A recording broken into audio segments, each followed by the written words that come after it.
First thing we're going to talk about Bella getting yelled at. No, I'm kidding. Um, that's your cold open for the show. We'll have to mention it, but yeah, welcome back to Right as Rain, your weekly Seattle Rain FC podcast slash show slash thing that maybe things will yell at me about in the comments here on Circling Seattle Sports. Charles Hamaker with you as always, with bunches of little friends. Oh, Kelsey isn't visible. Oh, that's a shame. We need rain bobbleheads. Why don't we have rain bobbleheads? Of course, Bella Munson here. We do not have Becca, our third host. Some scheduling stuff, like I mentioned, I think on one of our other shows. Scheduling is tough when you work with so many people and you talk about so many sports, right? So, Bella, kind of a shorter show today. Just a couple not a bunch, a couple signings leading into the preseason, and of course, we've got the first day of camp was today, Monday, January 20th. As the club, I think, will spend the week here before they go down to Coachella in much better weather, as Laura Harvey remarked to us before training started. So we'll look at the two signings. I mean, both you and I, on and off camera, expected the announcements of deals for Maddie Mercado, midfielder Maddie Mercado, and Lou Barnes. We'll talk about them both. We've talked about them both, and this can obviously be short. The one thing that I'm interested in with Mercado, right, is that it's just a 1 year deal. Um, and it's not to say that Maddie absolutely deserves to have, this massive like 3 year deal or anything like that, anything long term per se. I just find it interesting because she is a player that they drafted last season, seemed to have a good stretch from summer on when she scored in that match against Tijuana, and then obviously scored the club's in the final match of the regular season against Orlando on the third.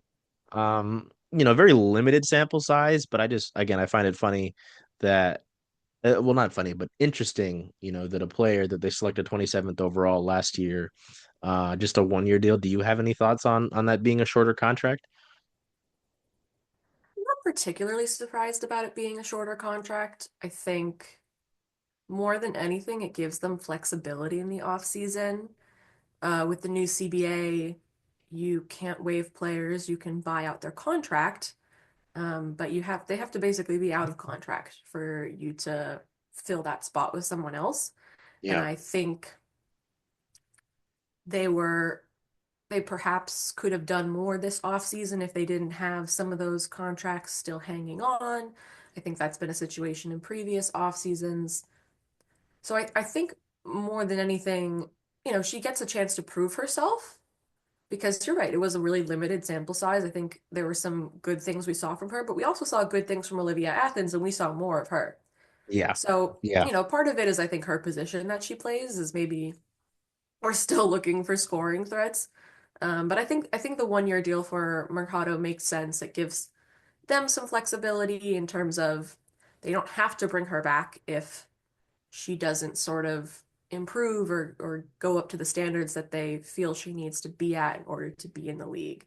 Um, I think I mentioned it last time, like Emily Mason, the Rutgers Mm. defender, is also on a shorter deal.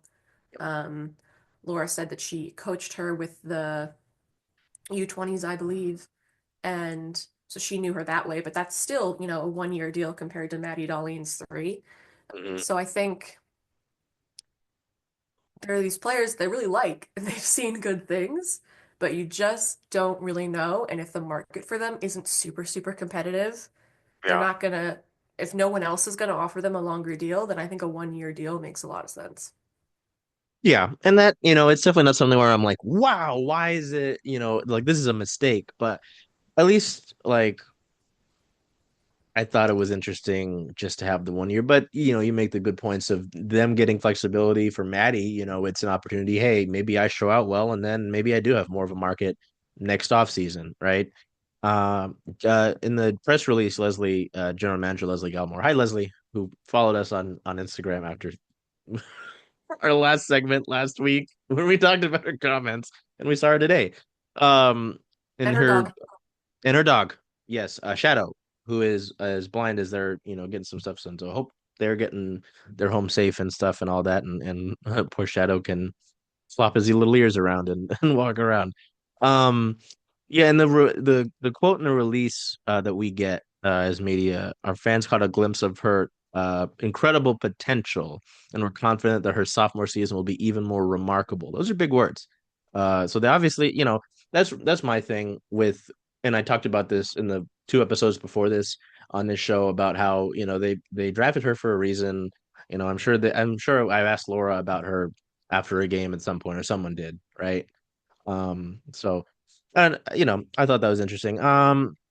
Yeah, Lou gets a 1 year deal, which again we figured would happen. Do you have any thoughts on this? Obviously, we talked to her um during availability at training today.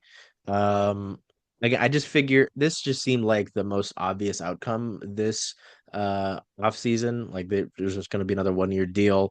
Um, I thought the chances of her hanging it up were small. I mean, it's a possibility, but I thought they were small. Do you have any thoughts on Lou or anything that she said to us today? It definitely seems like she was perhaps considering retirement a little more than she has in the past, just because of the injury that she had last year. Yeah. She talked to us in her availability about kind of having to go through some rehab and figuring out with the team if she was going to be okay to play, if it was really going to make sense for her and for the team. Sort of talking about it being a long process, but like we got there. So obviously, I'm not surprised she re-signed with the Reign. I'd be shocked if she went anywhere else to finish her career, especially while Jess Fishlock is still at the Reign. But I think, we've talked to her several times about, Hmm. um, you know, she sort of has a conversation with her friends and family every off season about continuing and about when to retire. And she's not quite there yet, thankfully for the Reign. But it does seem like, she's consistently been giving herself 1 year deals at this point to kind of give her that option and not push her body further than it needs to go and not take up a roster spot that she feels like she won't really use. But I'm really excited to see her particularly mentoring, Jordan Bug more. I mean, I thought Jordan Bug was so freaking fantastic last year. I'm so excited to see more of her. Um, Madison Curry and Shea Holmes can still Hmm. learn from her. Then you got Emily Mason too. So, Hmm. Hmm. Hmm. she said she's feeling good. She said she's, good to play. Hopefully the sort of long preseason helps with that and she doesn't have injury issues again this season. Because she's been pretty injury free for most of her career, so it was kind Yeah. of I mean, you don't get those unusual. accolades without being, pretty healthy. You know what I mean? So, Yeah, no, I was talking to a colleague asking if anyone was even close to the amount of minutes she's played. She will, you know, if everything goes well, be the first player to hit 20,000 regular season minutes played in the NWSL, and no one is even close. Like no other player could even possibly hit it this season, even if they played every single minute. yeah. Like that's how far ahead she is of everybody. Her experience, her talent, it is so important for the Reign. And I think, while it is a rebuild, I think the most important thing, not the most important thing, but one of the really important things is that all of the values that her and Megan and Jess have embedded in Mm, this club are yeah. really taught to those young players before they retire. Because I don't think we have that many more years left of them, if we have more than one, particularly of Jess. Yeah. And I'm really glad that we get to see that duo together one more year. But yeah, I'm just happy to see her back. Yeah. I think you make some great points, and bless Bella because she has to hear my complaints all the time, largely about our women's teams here in Seattle with the storm and the rain. But I saw some comments after roster decisions were made at the end of the year, right? About how, they should move on from Barnes. She can't really play anymore. I was like, I'm not going to start swearing right now. And at least in this part of the show, that's ridiculous, ludicrous, blasphemous, whatever you want to use here. It can be your little Mad Lib. Like, there are so many times where Bella and I will be in the press box because we sit together. Normally she's to my left. And I go, how does Lou Barnes continue to make these like picture perfect tackles? Like it as someone who did play as a center back growing up, like I would have loved to learn how to do that. Because maybe I'd still be playing, probably not. You know, and yeah, you talk about the experience. I've talked to Lou several times about that you know, her leadership, right? And that culture is always something she talks about. And we've heard other players, Bella, right? Like Veronica Latsko has talked at length about how the Reigns community culture has been so big to her in her career as someone who kind of bounced around a little bit and never really, well, not never really, that's a little disrespectful, but didn't stick, perhaps, you know. So yeah, and like you said, I think I talked to Lou about Jordan Bug at the end of the season as well, and she mentioned how excited she is for Jordan to just continue her, ascension. And it's already remarkable to talk to you, but to Bella's credit, she talked my ear off about Jordan Bug, and for good reason, right? Like, Bella knows what she's talking about, So A big yeah. fan of good center backs, and I feel like it was after her first tackle, I was like, damn, that 17-year-old is good. That is the next Naomi Girma. We are not You putting were pressure right on her, as Laura says, about but she's going to be good. She sure is good, but her she's going to and be good. Emery too. Bella talked my ear off about Emery Adamas through the preseason. She said I think you were working on feature, right? Yes, I was. You were more than jazzed about her. So, anyway, yeah, and nope, Laura said as much in when someone asked about getting Lou back, just oh yeah, you talked about the longevity piece. Laura said it will never happen again. I don't think it will, personally. Yeah. So yeah, okay. We'll keep it rolling. Those two again, largely expected, but still valuable in their own different ways. Um, we got the Reigns preseason roster on Wednesday. Something that is kind of expected as we get closer and closer here to their preseason camp down in it's Coachella. Yep, Coachella Valley. Not too many surprises here. Obviously the Lynn Williams deal was big. You get Cassie Miller in that trade as a backup goalkeeper. Sorry, not goaltender. You mentioned Madison Curry. They signed her is really like the first move of the offseason in a way. Um, and then obviously Mason and Darlene. Um, let's see if there's anything. I think the main thing with these was the invites, right? Because Ryan Brown is still on season-ending injury as she continues to work back. We saw her at training today. She's kind of just doing light jogging and work on her own. Which again, that injury is pretty serious. Her injury was really serious, right? Because it was knee surgery, but she had several things. It wasn't just one like ACL. I think there was more involved with that. Do you remember? It's not super important to what I'm saying, but I I know it don't was like, remember specifically, but she did injure it the first Summer Cup game, which I think was yeah, July. it's It's brutal. like typically a 9 to 12 month rehab, Hmm. and she didn't I mean, she was running around, but she didn't necessarily look like she was doing any particularly fast stopping or she wasn't involved in any drills, so I would expect her to still be a couple of months out. Yeah. Yeah. It's just nice to see, her on the pitch. I know Bella and I both were like, oh, we didn't ask about her, but I mean, you can kind of tell it's continuing to ramp it up.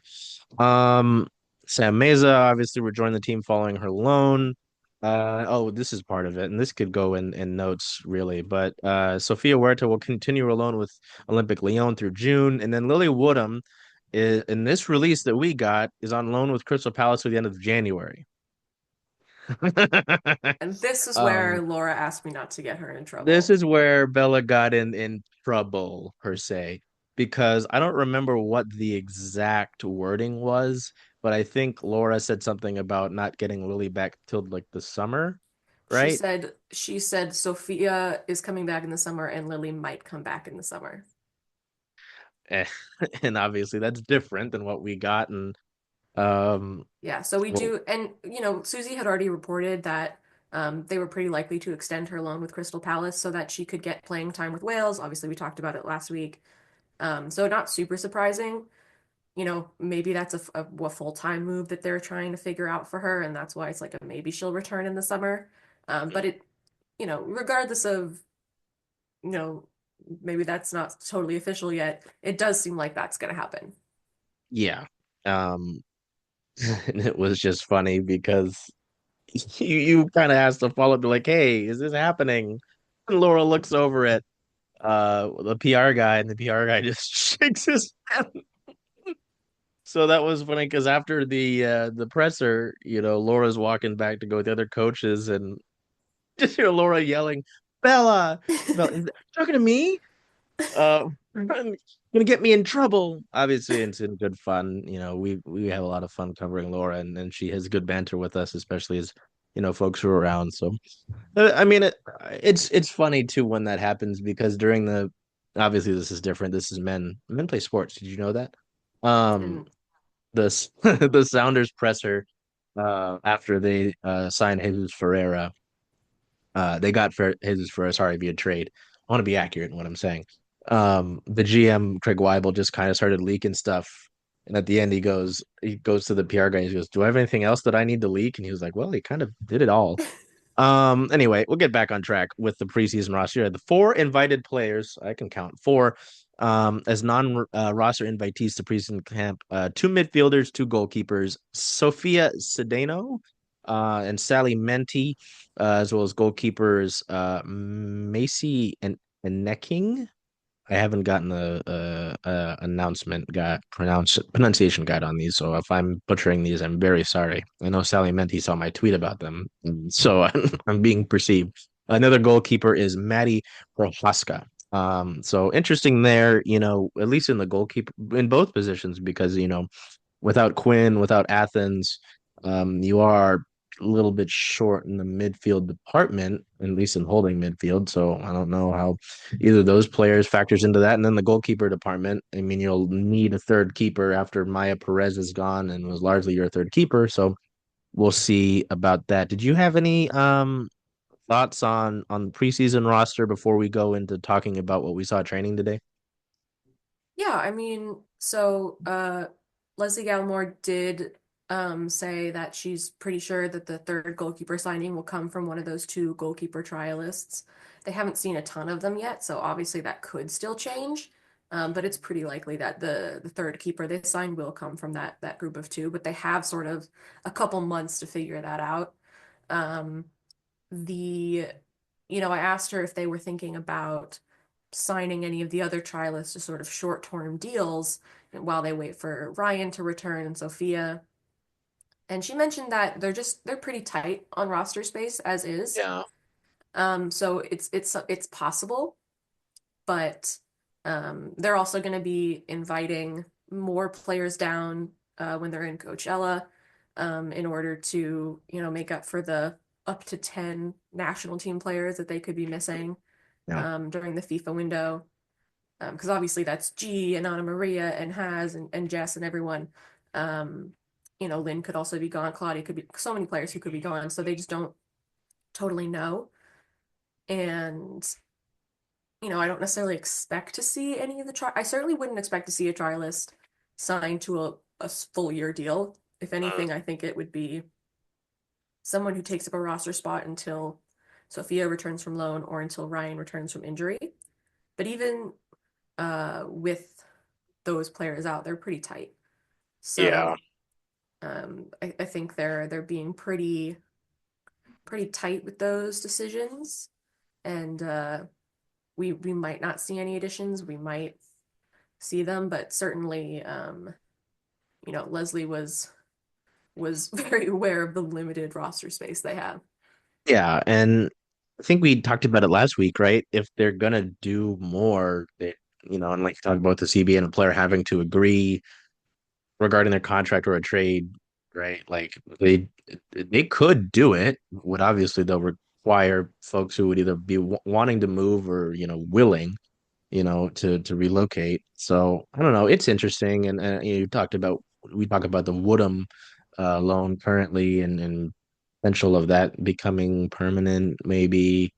Um, I don't know. It's interesting where they are right now because I think I talked about it last week. I was like, well, it feels like they haven't necessarily done too much, but a lot of them, I guess, is the younger players, and obviously with this club, that's not something they've really done in the past, so it's new to me. Um, I don't know. I kind of this is kind of a sidebar, and I hope it's not running too long in that regard. But I do like that, and this was a theme during the pressers today, right? How these are players that will contribute. This leads us perfectly into the notes from the camp because they talked about Maddie Darlene essentially being someone who can contribute right away, but also the fact that they did sign her to a 3-year deal, right? Like I think you mentioned that. Um, it's interesting that these are players that will contribute right now and will be the future of this club. So I would rather that than sell out to you know sell out your future for the potential of this year. So I don't know, you know sustainable roster building is fun. So we'll go into notes here. I mean, it's not anything super groundbreaking, but it's always you got to look at what we're being told here. I did think it was important. Someone asked Laura about having city ownership this offseason. It might have been, I don't remember. I'm not going to play this now because I don't want to hear the voice while I'm recording. But Laura was very happy about it, talking about how, you know, this club in the past, waiting to get really new ownership, they've had to deal with a lot. That locker room's had to deal with a lot.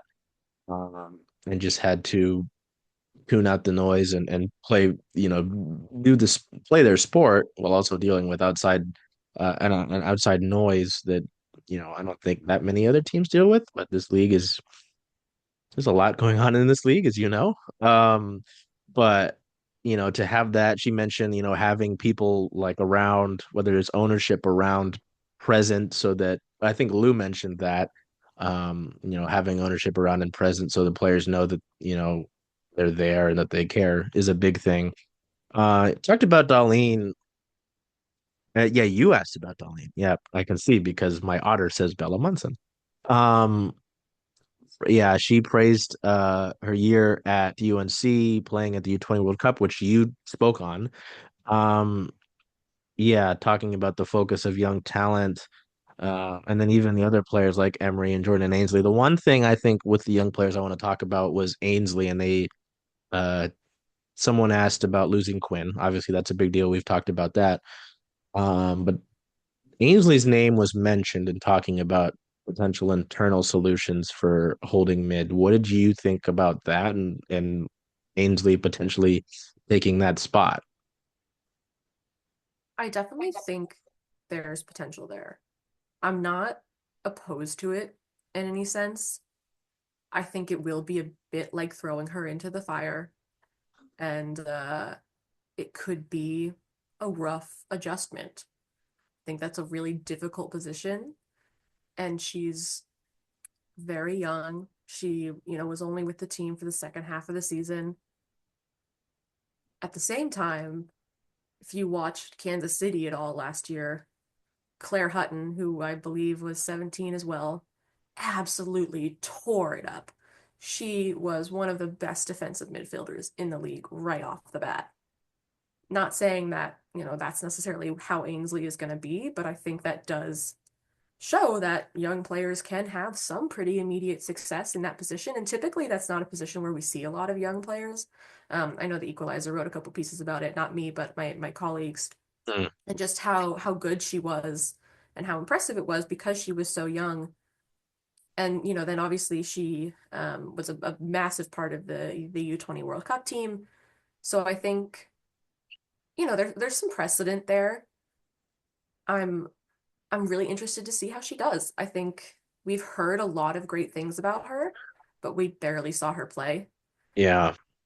And, you know, good that she has a full preseason this time around. I think that'll be good to really get her in the environment and into the physical nature of the play and everything like that, get her adjusted a little bit. But, Lou even said in her availability, she thinks it takes like 8 months to a year to Yeah. really Yeah. adjust to playing in the league. And I'm not sure how much of the back half of last season is going to count towards that. So I'm really excited to see. Like Laura has talked so highly of her, and I trust Laura's opinion, so I'm really excited to see her. But I think I think there will be some growing pains. I think that's unavoidable with young players, and It's a position where it can be difficult because that can expose the team. Mm. But, she talked about it. They have to give her the opportunity or they're never going to know. Yeah, And yeah, kind of might as well start giving it to her now, unless it really, really doesn't work out. yeah. No, it'll. I don't know. They like the whole club from top to bottom, whether it's players, ownership, the coaches, they all seem really high on these young players that they've brought in. And obviously, they wouldn't sign these. Is it mean to call them children? Because they are children. You know what I They are mean? children. Um, they wouldn't sign them to these years, let alone like the 3 year deal with Darlene, right? If they didn't believe in what they've gotten, believe that they could develop them into contributors for obviously several years. Um, I'm gonna go to that and speak on Maddie because you asked her again. This is another Bella question. Um, you asked about being able to do different things offensively this year and try out things a little bit of a different attacking group. And Laura mentioned having Maddie and Lynn Williams bringing pace and power to really stretch out a back line. Um, I know you talked about her last week with Darlene and having watched her and such. But I mean, what do you think about, having those two, I don't imagine I don't know actually if they'd play them both up top together, but what the Reign might do this year, because obviously, I mean, Jordan Heitem is still in the mix in the attack. And one name, admittedly, I forgot last week, and then I saw this morning, and I was like, oh shoot, because she's pretty tall, is Anna Maria Trnogorcevic. Like, she kind of gets lost in this mix in my mind, unfortunately. And I'm sure someone will get mad at me for that, but you look at that attacking group, and there's obviously key veterans. One of the stats that they put in the release is that um the Reign have the Reign's three leading goal scorers from last season in Ji So Yun, Jordan Heidema, and Veronica Latsko. Oh wait, no, that's wrong. Where is it? There's one where there's like three of the players that they have right now are all like the leading goal scorers for their country. Um, Jess, Anna Maria, and G. yeah, here it is. Yeah, lead their respective countries among both men and women in all-time goals scored. Um, So, that's again disrespectful on my part. But yeah, I mean, the forward group of Adamas, Crnogorcevic, Darlene, Haidem, Alatsko, Mondesir is again another name that, Coco came in and maybe didn't flash a bunch. But, go back to what Lou said about getting acclimated to this league, right? This could be her year to feel comfortable in that regard after playing in that French division. Um, I don't know. I guess this turns into more of a not seeing Darlene and Lynn play out top, but what you think we might see the most of um, in terms of the forward group. Because again, I know last season I would always read the stat about how many different lineups they employed throughout the course of the year, right? So I don't know. Obviously, it's tough to tell right now, but do you have any idea of what you think we might see the most of with that forward group, lineup wise? Definitely think it's hard to say. Sorry for the jingling. That would be the dog's tag on her collar. Um, it'll be interesting to see. Obviously, Laura's pretty consistent about playing a 4-3-3. It'll be interesting to see if that changes at all because of the personnel they have. Does she want to play Lynn Williams as sort of the target number nine, or does she want to play Darlene up there, or is it Haidema and then Darlene and Emery or Lynn are on the wings? I think she has a lot of options. I think particular certain players like Veronica, um, and even Anna Maria are more solidly wing players. Um, Emery as well, I think. But you have, I think, some more central options than you've had in the past, and because Lynn has proven over her career that she can play pretty much anywhere along the front line and she can wreak havoc. So I do think Lynn, you know, health permitting, which is, a bit of a question as she's, towards the end of her rehab now. Um, I think she might be given a little more room to roam. Similar to how we kind of see Jess, or not, well, Jess and G sort of given the opportunity to interchange a lot and move around where they are because they're such, brilliant tacticians, right? You want them to find the space. And I think it may be a situation of let Lynn just find where there is space. Yeah. Yeah. So it'll be interesting to see. I'm not sure Laura even knows yet. And yes, the dog is really trying to Let's figure out why go. she's really trying to figure out why she can't go lay on my bed right now. She's very upset about this. You're fine, drama queen. Hey, you're fine. Cameo. Let's go. Come here. Come here. You want to show everyone how cute you are? No, you're just gonna wiggle on the floor. Okay. Fair Um, enough. so yeah, I think, she'll throughout preseason kind of figure out what she wants to do. And, she talked about unpredictability and being able Yes. to do some different things. And I think that's the benefit of some of the players she has is that they can interchange positions a lot, right? Even Jordan Heidema can drop lower, right? She loves to get ball to Yeah. feet and play other players in behind. So I think there's some good variability there to avoid what has been an issue in the past, which is every team knowing that they're just going to cross it into the box a million times. And that being the way to score. Yes, it worked. But other times they were stopped because that was all they were going to do. Yeah. So I do think it provides more options than they've had in the past, and I think it'll be really interesting to see how they all mesh together, where she wants to put them. I don't think it'll be a set starting three. Yeah. I Yeah. think we'll definitely see That's like some probably what they want though, experimentation. right? To attack different teams in different ways, you know. Yes and no. I mean, you want it's kind of, similar to the back line. You want some familiarity, right? You want Consistent, sure. those relationships to be built. You want those players to know how to play together. So it could go either way. Like I think at some point they'll want a little bit more stability. Um, but you definitely could see plenty of, per game changes based on who they're facing. We saw that a couple times, sort of formation changes to deal with particular teams. So I think it'll, maybe she figures it out in preseason and she's like, yep, this is who we're going with every time. Um, but I think she'll want to see in game what different combinations can do because it's going to be different than practice, right? Oh It's yeah.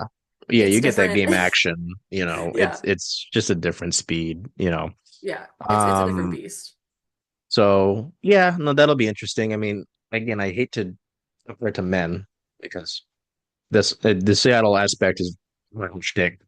It was really funny to hear. I think when Sounders had their last availability prior to going to Spain, Marbella, Spain for their preseason. They talked about the different options they have in the attack, and they talked about unpredictability. I'm just like, who am I hearing from again? I just hope it means, for both teams' sake, more offense. Because while the two clubs had different results, season wise, um, you know, they both ideally wanted to score more. So, and that's largely it. I mean, I did ask about Olivia van der Yacht after missing, I think, most of the season with an excused absence, and Laura said she's doing good. She's here. She's training. Really positive. You like to hear that, especially with something like an excused absence where you're not sure what it is. So, and anybody who knows Olo, that's she's such a bright person. So it's great to have her back, and especially as a player, right? Having what she can provide in the midfield, um, that'll be great to have her back. So, yeah, I mean, I think those things that we touched on were what stood out the most. You talked about the back line and having some consistency there. Laura mentioned the flexibility to have a bunch of different players that they could play at outside back, right? Uh, so yeah, I don't know. Outside of you getting yelled at, jokingly, I think those are my main things. Is there anything I missed that you maybe kind of saw at training and are like, oh, this is different?